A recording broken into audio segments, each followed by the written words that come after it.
और श्री जी को 20-25 वर्ष से नाम जप रहे हो, शरणागत हो, ये कभी नहीं आया कि आराध्य देव मेरे, जीवन धन मेरे। ऐसे धिक्कार है इस मन बुद्धि को। हम कामी है, क्रोधी है, लोभी है, लेकिन श्री जी लालजू को छोड़ दें, ऐसा तो हो ही नहीं सकता। ये तुम्हें रुपया दे सकते हैं, तुम्हारा बैंक बैलेंस बढ़ा सकते हैं, लेकिन तुम्हारे हृदय की भोग वासना को नहीं मिटा सकते। और भोग वासना नहीं मिटी तो चक्रवर्ती सम्राट भी एक महान दरिद्र है, क्योंकि उसके अंदर असंतोष है, भोगों की आशा है। ये जो आपको भगवत प्राप्ति में रुचि नहीं उत्पन्न हो पा रही, भजन में अधिक लगन नहीं हो पा रही है, उसका कारण है तुम्हारी देह प्रियता और तुम्हारे देह संबंधियों की प्रियता। बड़ा सुख मिलता है हृदय को जब देखना हृदय में ये कौन है, ये अमुक है, ये अमुक है, रिश्ते नाते, ऐसा जब देखते हो तो कैसा लगता है। और जब प्रियाजू की बात होती तो कैसा लगता है। क्या प्रियाजू किसी रिश्तेदार जैसा सुख, किसी नातेदार जैसा सुख प्रियाजू से मिलता है क्या।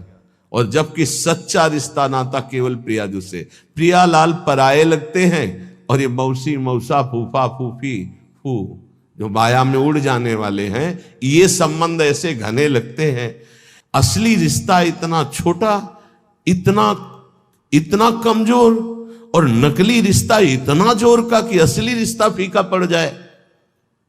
यही तो बात होती है, यही तो परीक्षा होती है तुम्हारी कि तुम्हारा प्रिय कौन है, गुरुदेव, इष्टदेव या संबंधी। बस राधे श्याम, आप इस समय तो नहीं मिल सकता है, हमारे वाणी पाठ का समय यदि आपको मिलना है तो आप हम समय देंगे, फिर आप आइए। कौन सा ऐसा दृढ़ संबंध जो हमारे प्रिया प्रीतम से भी श्रेष्ठ हो। प्रवचन खूब सुन रहे हैं, परिवर्तन बिल्कुल 100 में 1% नहीं है। रिश्ते नाते का संबंध, देह का संबंध ये नहीं। उन्मत्तवाच प्रायः परिमुषिद्धियो मायया अनर्थ बीजम। नहीं समझ पा रहे। ये संबंधी, मित्र, रिश्ते नाते जो शब्द है उसको उन्मत्त कहते हैं पागलों के वचन। पागलों के वचन नहीं सुनने चाहिए।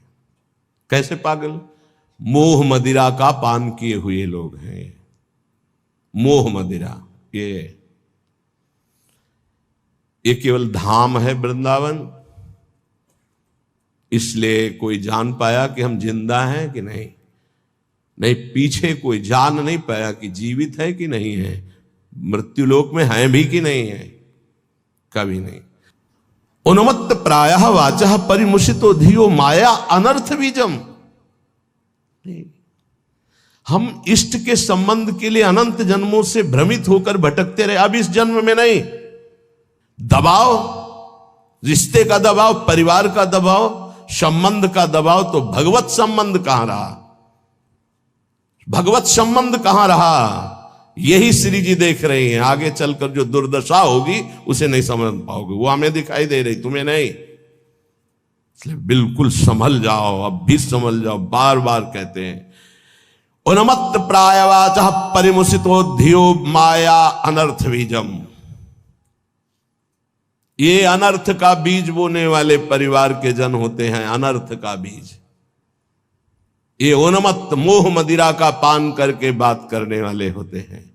इनकी बातों में ममता मोह की गंध है, जो तुम्हारे हृदय की भागवतिक संबंध की सुगंध को छीण करना चाहते हैं।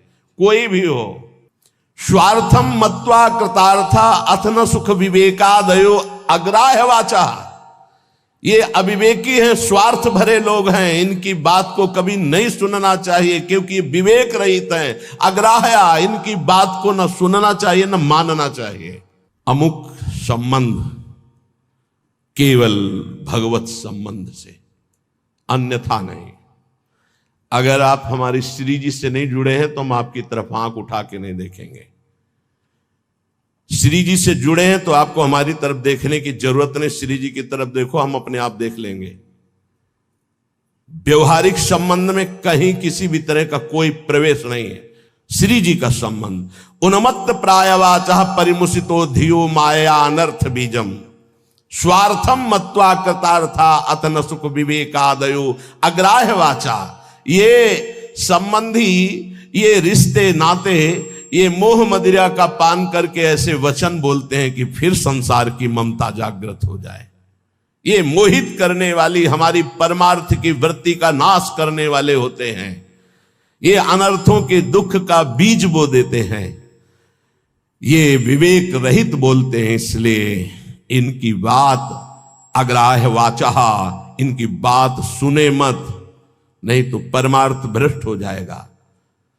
बहुत सुंदर किसी किसी के परिवार के जन, कल एक हमारी श्री जी की सेवा में रहते हैं उपासक, उनकी माई, तो उन्होंने कहा कि जब हम बेटे से बात करने के लिए यहाँ निवेदन किया और बेटा मिला, तो उसने मुंह फेर करके कहा कि अगर आप हमारी माँ हो तो दोबारा हमसे मिलना मत। बोले मुझे अच्छा लगा, आंसू भरे थे आंखों में, मुझे अच्छा लगा कि मेरी कोख पावन हो गई। और आज से मैंने भी निर्णय लिया है कि मैं कभी सामने नहीं जाऊंगी और आशीर्वाद दूंगी कि वो नित्य निरंतर श्री जी की सेवा में आपकी आज्ञा में रहे। उनका धन्य है तू माँ, तू धन्य है। अगर और बहुत ही स्वभाव सुशील, बहुत ही अच्छा लगा बात करके कि माँ हो, भगवान माँ दे तो ऐसी माँ दे जैसी कल वो मिली, एक भी ममता की बात नहीं। बोले हमने भी निश्चय किया, मुझे भी अच्छा नहीं लगा कि मैं अपने बेटे को मोह से ग्रसित नहीं करना चाहती, परमार्थ में आगे बढ़ाना चाहती हूँ, तो मैं कभी सामने न जाऊं। मैंने भी निर्णय लिया। तुमका धन्य है तुम्हारा। जो सेवक जी ने कहा नाम प्रसंग कहे तो उपदेश, वो धन्य देश है, वो धन्य कुल है, धन्य सुतात धन्य सो माय। तो है मैया तू उसी माय में आ गई जिसको सेवक जी धन्य कहते हैं। अरे धन्य है उसका गर्भ जिसके गर्भ से भगवान का महाभागवत पैदा हुआ। और तो सब न जाने कैसे कैसे संतानें उत्पन्न होती हैं और वो भगवान से विमुख नाना प्रकार के आचरण करके अपने आप को दुर्गति और माता पिता देख देख कर जलते रहते हैं। ये बात बहुत ध्यान से समझ लो जो इस श्लोक कह रहे हैं। ऊपर वाले श्लोक में बताया अपनी निष्ठा की युगल सरकार हमारे इतने सुंदर हैं कि करोड़ करोड़ कामरति मूर्छित हो जाएं, लक्ष्मी नारायण भी शोभा देख करके ललचाने लगे। ऐसे हमारे उपास्य देव श्यामा श्याम है। हमारे श्यामा श्याम में रति किनकी नहीं हो सकती, जो विषय विष के कीड़ा बने हुए हैं, या जो ब्रह्मबोध के द्वारा मोक्ष प्राप्त करना चाहते हैं, या जो जीवन भर भोग भोगा बुढ़ापे में सोचते हैं हम प्रेमी हो जाएं।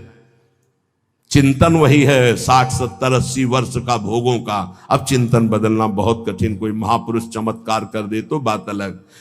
ये हमारी बात उनकी समझ में आएगी जो शरणागत है श्री जी के और प्रारंभ से अभ्यास कर रहे हैं अपने मन को प्रियालाल में लगाने का, रसिकों की कृपा का। तो चंदी वृंदावन आशा, उनके अंदर वृंदावन में विराजमान प्रिया प्रीतम से मिलने की आशा जागृत हो जाएगी। कह रहे हैं अब इसमें बचाव पक्ष क्या करना है। उन्मत्त प्रायवाचा परिमुसितो धियो माया अनर्थ बीजम, बुद्धि में ऐसा बैठा लो कि ये जितने प्यार करने वाले संसार के संबंधी हैं ये अनर्थ कर देंगे। अनर्थ क्या, हम जिस मन इंद्रियों को चुरा कर संसार से प्रिया प्रीतम में लगाना चाहते हैं ये पुनः वहीं लगा देंगे संसार में, पक्का। इनका प्रभाव ऐसा होता है। ये नहीं मानने वाले।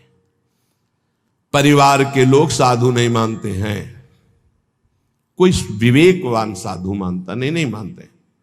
परिवार के लोग नहीं मानते, साधु थोड़ी मानेंगे। वो तो अपना रिश्ता नाता संबंध देखकर बात करते हैं, वो सांसारिक संबंधों की मान्यता रखते हैं, इसलिए नहीं। कबीर वहां ना जाइए जहां जन्मभूमि का ठाव, भगति भाव पूछे नहीं ले पुराने नाव। वो थोड़ी कहेंगे महात्मा जी, नहीं, वो तो वही कहेंगे आओ पंडित, नाम लेके बात करेंगे, ऐसा अमुक ना। कबीर वहां ना जाइए जहां जन्म भूमि का ठाव, भगति भाव पूछे नहीं ले पुराने ना। वही संसार की वार्ता। अनर्थ बीजम, बड़ा आकर्षण है परिवार वालों का, बड़ा आकर्षण है। आप देखो, अंदर से देखो, 20 वर्ष नहीं देखो, फिर देखो भैया है हमारे, ये अपन अमुक है हमारे अमुक। और श्री जी को 20-25 वर्ष से नाम जप रहे हो, शरणागत हो, ये कभी नहीं आया कि आराध्य देव मेरे, जीवन धन मेरे। ऐसे धिक्कार है इस मन बुद्धि को कि जो अनंत जन्मों से हमारे हैं वो हमारे पराये नजर आते हैं, जो बिल्कुल हमारे नहीं, जिनको हम जानते नहीं है। अब भी नहीं जानते कि भाई के रूप में कौन अंदर विराजमान है, बहन के रूप में कौन अंदर विराजमान, हम नहीं जानते, केवल ढांचे को मानते हैं। ये ढांचा मेरा भाई है, बहन है, और ढांचे के अंदर बैठा परमात्मा, उससे कोई परिचय नहीं। इसलिए स्वार्थ मत्वा कृतार्था अतन सुख विवेकादयो अग्राह्य वाचा। अय विवेकी साधक, ये परिवार के जन विवेक युक्त नहीं बोलते, इनके मोह मदिरा से उन्मत्त प्रायः भरे वचन होते हैं, इनके वचनों को नहीं सुनना चाहिए। अग्राह्य वाचा, इनकी वाणी को ग्राह्य नहीं है, अग्राह्य है। स्वीया सर्वे जिघान संत्य बहुमृषा स्नेह पास निबद्ध, ये झूठी झूठी बातें बोल करके केवल स्नेह पास में बंधा लेते हैं, और ऐसे बांध लेते हैं कि छूटना मुश्किल हो जाता है। महापुरुषों का आश्रय लेने से एक बात ध्यान रखना, एक अद्भुत उमगन जागृत होती, उस उमगन को तपस्या के द्वारा संभाला जाता है, नहीं गिरा देगी। अब ये कोई कैसे समझ पाएगा कि महापुरुषों की कृपा से जो आनंद की उमगन होती है, अगर उसको तप के द्वारा ना रोका गया तो गिरा देगी, पक्का गिरा देगी। ये बड़ी सूक्ष्म बात है, सबको समझ में नहीं आएगी कि महापुरुषों के संग की कृपा उसको गिरा कैसे देगी। भगवदानंद की जब अनुभूति हो तो उदासीनता बाहर इतनी हो जानी चाहिए कि तुम्हें देखना कोई पसंद न करे। ध्यान रखना, ये अनुभव की बात कह रहा हूं। जब आनंद की उमगन हो भगवदानंद, तो एकदम उदासीन हो जाना, मन बहिर्मुख बिल्कुल न होने पावे, किसी से अपनापन न होने पाए, तो वो भूमिका बदल देगा। महापुरुषों के संग से बिना साधन के भी आनंद की उमगन होती है। उस आनंद की उमगन को बिल्कुल वैराग्य और तप के द्वारा सहा जाता है, तब वो जाके महानता को प्राप्त हो। वो समझ नहीं पाए। तो यहां ये कह रहे उन्मत्त प्राय वाचा परिमुसितो धियो माया अनर्थ बीजम। ये जो कह रहे हैं इसको बात समझ लो, यही तुम्हारे जीवन का पतन कर देगी, चाहे गृहस्थी में चाहे विरक्ति में हो। इस बात को अच्छे से समझना। उन्मत्त प्रायः वाचा परिमुसितो धिया माया अनर्थ बीजम। एक बार जब परिवार के जन सामने हो और तुम उनमें भगवत भाव प्रणाम करके अपनी भाषा बोलना वैराग्य की, फिर देखना तुमसे कौन प्यार करता है। तुम उनकी भाषा में मत आ जाना, अपनी भाषा में बोलना जो साधु की भाषा होती है। फिर तुम्हें असलियत में समझ में आएगा कि कौन प्यार करता है, कोई नहीं। जब तुम उनकी भाषा बोलते हो तब बात, अपनी भाषा में सदैव हो भक्त, अपनी भाषा में। ये जीवन अब ऐसा दांव नहीं हमें चूकना कि इस जन्म में मुझे भगवत प्राप्ति न हो। ये बहुत अंदर की बात समझ लेना। उन्मत्त प्राय वाचा परिमुसितो धियो माया अनर्थ बीजम, बिल्कुल 100%। अगर पारिवारिक मोह के जाल में फंस गया, चाहे गृहस्थ हो चाहे विरक्त हो, निकल नहीं सकता है, इतना बड़ा जाल है। स्वार्थम मत्वा कृतार्था अतन सुख विवेकादयो अग्राह्य वाचा। कैसे तुम्हें बताए, बाहर थप्पड़ लगता है तो उसके लिए औषधियां होती, लेकिन जब हृदय की मार होती तब कोई औषधि नहीं होती। इसलिए आपसे प्रार्थना कह रहे, अब भी संभल जाओ, अब भी संभल जाओ। तुम्हारा वैराग्य स्वरूप है तो तुम लोग अपने वैराग्य की इज्जत की रक्षा करो। समझ में आना चाहिए कि वैराग्य का स्वरूप क्या होता है। परिवार वालों को, संसार को भी समझ में आना चाहिए। आपका अपने ठाकुर सेवा, अपनी भगवत सेवा, अपने दिनचर्या इतना महत्व हो कि सामने वाला 1 घंटे दरवाजे पे खड़ा रहे और सोचे कि क्या इनकी भागवतिक रति है। ऐसे संकेत में श्री जी आपको समझा रही हैं। स्वार्थम मत्वा कृतार्था अथन सुख विवेकादयो अग्राह्य वाचा। ये विवेक रहित बोलने वाले संसार के अग्राह्य वाचा, ये नाशवान शरीरों का संबंध तुम्हें अविनाशी बना देगा, तुम्हारा साथ देगा। ये मरण धर्मा शरीर है, अविनाशी परमात्मा की शरण छोड़कर इनके इंद्रियों की गुलामी के लिए किसी व्यक्ति वस्तु का आश्रय धिक्कार है जीवन। हम कामी हैं, क्रोधी हैं, लोभी हैं, लेकिन श्री जी लालजू को छोड़ दें ऐसा तो हो ही नहीं सकता। इतना तो रख लो, इतना तो रख लो, हमारी बात तो समझो। हम नीचता नहीं छोड़ सकते तो श्री जी को कैसे छोड़ सकते। हम नीच हैं मानते हैं, हम पतित हैं मानते हैं, लेकिन हम आपको नहीं छोड़ सकते। हमारा स्वभाव नहीं छोड़ सकना, हम नीचता नहीं छोड़ सके, काम नहीं छोड़ सके, तो नाथ आपको कैसे छोड़ सकते हैं। अब आपके गले पड़ गए। अगर हम कामी हैं तो आपके हैं, पतित हैं तो आपके हैं, आपको नहीं छोड़ सकते। इतना तो पकड़ लो यार, इतना तो पकड़ लो। हम संसार को पकड़े हुए हैं, माना नहीं छोड़ पा रहे, लेकिन हे संसार के स्वामी, हम आपको भी नहीं छोड़ पाएंगे। अब नहीं हो सकता कि मैं आपको छोड़कर संसार का पूर्ण आश्रय ले लूं, पर संसार को छोड़कर आपका पूर्ण आश्रय ले लूं, इतनी भी सामर्थ्य नहीं रह गई। तो कम से कम प्रभु को तो पकड़े रहो। लेकिन अनर्थ वाचा, ये जो प्रिय बोलने वाले, इनसे बड़ा दुश्मन कोई नहीं है। कोई विरला होता है जो प्यार का अर्थ समझता है अपने प्यारे के सुख में निमग्न रहना। वो तो केवल सच्चिदानंद भगवान ही जानते, दूसरा कोई नहीं। प्रीति की रीति रंगीलो ही जाने, ये संसारी जानेंगे। ये अपने स्वार्थ के बसीभूत, ये अपनी वासनाओं के कीड़े, ये प्रीति को जानेंगे, ये प्रेम को जानेंगे। तुम्हारे हृदय को छलनी कर देंगे। अगर अब बात नहीं मानोगे तो बाद में पछताओगे। हे सिंहवत जीना सीखो, सियारवत अगर जीवन जीना है तो इनके अनर्थ वचनों में लग जाओ। ये तुम्हें रुपया दे सकते हैं, तुम्हारा बैंक बैलेंस बढ़ा सकते हैं, लेकिन तुम्हारे हृदय की भोग वासना को नहीं मिटा सकते। और भोग वासना नहीं मिटी तो चक्रवर्ती सम्राट भी एक महान दरिद्र है, क्योंकि उसके अंदर असंतोष है, भोगों की आशा है। और फिकर भारी फकनी करे ताको नाम फकीर। कोई चिंता नहीं, कोई परवाह नहीं, इससे बड़ी कोई स्थिति नहीं होती। वही तुम्हें गुरुदेव देना चाहते हैं। इसलिए स्वीया सर्वे जिघांस्यत्यः बहुमृषा स्नेह पाशैर निबद्ध। देख लो, हम एक साधिका की बात करते हैं। भाई जी महाराज के प्रवचन सुनकर के एक साधिका ने भाई जी को गुरुदेव माना। कभी नहीं देखा था, केवल कल्याण पत्रिका पढ़ी और भाई जी के वचन पढ़े और गुरुदेव माना। भाई जी की छवि कहीं से पता लगी तो मंगाकर अपने सिंहासन पर विराजमान। रात दिन दरवाजा बंद, घर के सदस्य उसे भोजन दे देते, बस दरवाजा बंद। 9 युवती, भाई जी की छवि। रात एक दिन उसके अंदर इच्छा आई, क्या मैं अपने गुरुदेव को कभी भर नेत्र से देख सकती हूं सामने से? वो सत्य सच्चिदानंद में मेरे गुरुदेव क्या कभी चलकर मेरी कुटिया में? असंभव। किसी नगर के किसी एक घर में बंद वो रात दिन गुरुदेव के अनुसार भजन करती, और इच्छा जागृत हुई क्या भाई जी कभी चलकर हमारे दरवाजे पर आएंगे? पर जाकर जही कर सत्य स्नेहु, सोते मिले न कछु संदेहु। भाई जी तीर्थ यात्रा के लिए एक ट्रेन निकलवाई थी जिसमें सब भक्त थे। वो एक स्टेशन पे रुकी, अचानक आकर्षण भाई जी का हुआ। स्टेशन से स्वयं अकेले उस नगर में गए, और वो तो अलौकिक दिव्य महापुरुष, उसके घर गए, दरवाजा खटखटाया। किसी से पूछने की जरूरत नहीं, बिना तार का तार। किसी की हिम्मत नहीं थी कि उसका दरवाजा खटखटा दे। केवल समय भोजन का वो परिवार के लोग खिड़की से दे देते थे, और उसका अपना अटैच था, तो कभी बाहर ही नहीं निकली, कभी किसी को चेहरा ही नहीं दिखाती थी। उसको लगा ऐसा कौन जो दरवाजा खटखटाता है? तो एक स्नेह का आकर्षण, ऐसा लगा कि या तो श्री कृष्ण है या तो भाई जी है। कि तुम राम दीन अनुरागी, कि तुम हरिदासन मां कोई, मुरे हृदय प्रीति अति हुई। जैसे विभीषण जी को लगा या तो कोई बहुत बड़े हरिदास हैं जो सामने, या स्वयं हरि हैं जो विप्र रूप में है, या तो कोई बहुत बड़े भगवान के भक्त हैं, या तो स्वयं भगवान है कि मेरे हृदय। ऐसे उस देवी का हृदय बोला या तो श्री कृष्ण साक्षात आए हैं या तो भाई जी आए। बिना हिचक के दरवाजा खोला तो जिनकी छवि थी वही सामने। अब सोचो, जो वर्षों से साधना करके केवल एक बात चाह रही कि एक बार मेरे गुरुदेव चल करके मेरे को, क्योंकि मैं तो नहीं पहुंच सकती, मेरी सामर्थ्य नहीं, एक बार वो आज जे देखा चश्मा लगा, धोती कुर्ता ऐसे।